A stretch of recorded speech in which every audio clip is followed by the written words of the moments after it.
ఒకప్పుడు ఆర్టీసీ అంటే నష్టాలలో ఉన్నదనే మాట వినబడేది ఎక్కువ. ఇప్పుడు ఆర్టీసీ అంటే మొత్తం లాభమే. నెరి సజ్జనార్ సారు డ్యూటీలో ఉన్నన్ని రోజులైతే ఆర్టీసీ ఆమ్దానిని మస్తు పెంచిండు. పండుగలకి పబ్బాలకు పెంచే ఛార్జీలు చేయంగా వచ్చే ఆమ్దాని ఇంకా ఎక్కువనే. అదీగాక ఫ్రీ బస్సు పథకంతో ఆడోళ్ళు బస్సులల్లా పొట్టు పొట్టు ఎక్కుట్లా కాసులు గురుస్తున్నాయి ఆర్టీసీ మీద. అయితే వచ్చే ఆమ్దాని ఎంత పెరిగినా కూడా ఇగో వీళ్ళకు ఇచ్చేటి ఇయ్యకుండా ఎట్లా తిప్పలు పెడుతున్నారో చూడుండ్రి.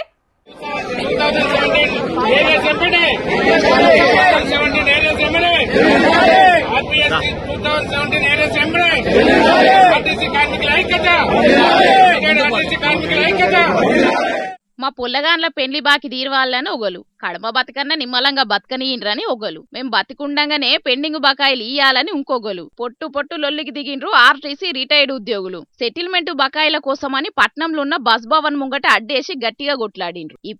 అప్పటియా గీ పెండింగ్ బకాయి పైసల ముచ్చట 2017 సంది అమలు కావాల్సి ఉండే. 8 ఏళ్ల బట్టి పెండింగ్లనే ఉంటాంది. అప్పటి కారు సర్కారులు ఇప్పటి షెయి సర్కారులు జయ్యంగా నెత్తి నోరు కొట్టుకున్నడైతాంది కొలువులకెళ్లి రిటైర్ అయినోళ్లకు. పాపం 6 నెలల బట్టి ఆర్టీసీ పెద్దలకు చెప్పుకుంటున్నా చెవికెక్కించుకుంటలేరట. అందుకే ఇక చేసేదేం లేక ముందుగాలనే మొన్నట్లా అనుకొని ఇయ్యాల బస్ భవన్ ముంగట అడ్డేసి అరుచుకున్నారు అందరాకం కలిసి.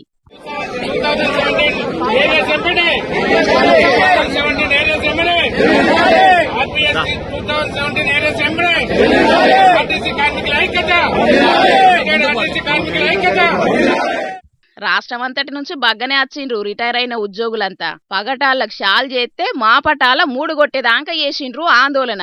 కానీ ఆర్టీసీ పెద్దల కాడికెళ్ళైతే ఏం మతలావే రాలేదు. ఇక ఈళ్ళలొల్లి ఇప్పట్లో ఒడిసేటట్టు కూడా లేదు. పోయిన నెలలా మాజీ మంత్రి హరీష్ రావు సారు సుతం రిటైర్డ్ ఉద్యోగుల పెండింగ్ బకాయిల పైసలు ఎంటనే విడుదల చేయాలని అసెంబ్లీలో గట్టిగానే అడిగిండు గాని వాళ్ళ అధికారంలో ఉన్నప్పుడు గిదే కథ, ఇప్పుడు షెయి పార్టీలు ఉండగా కూడా గిదే కథ. మరిగా ఆర్టీసీ రిటైర్ ఉద్యోగుల ఆర్పీఎస్ 2017 వేతన బకాయిలకు అతెప్పుడు ఒడుస్తుందో ఏం కథనో చూడాలిగా.